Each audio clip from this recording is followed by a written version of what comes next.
Confronto tra i protagonisti istituzionali del territorio veneziano sul progetto Venezia Città Metropolitana, progetto che prevede l'abolizione delle singole province e fa confluire i 2,5 milioni di abitanti di Venezia, Padova e Treviso sotto un'unica maxi realtà territoriale. Leader sarebbe quindi Venezia, che diventerebbe città metropolitana allargata.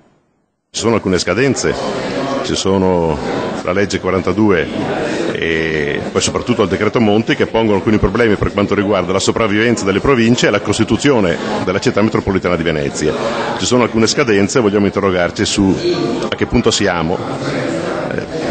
ponendo questa domanda ai due diretti interlocutori che sono la provincia e il comune. Io credo che bisogna pensare ad un'area vasta che va oltre i confini e che quindi guarda alla regione Veneto, nel senso che non possiamo fermarsi solamente alla città di Venezia o alla provincia di Venezia, e quindi vanno individuati gli elementi che ci uniscono, che ci caratterizzano e che quindi favoriranno quello che dovrà essere un lavoro di squadra, un lavoro di rete, un lavoro di sinergia. Pensare solo a vedere il perimetro della città metropolitana senza capire quali sono gli elementi di forza che ci portano quindi alla condivisione di questo nuovo assetto istituzionale che si vuol mettere in piedi, secondo me è sbagliato.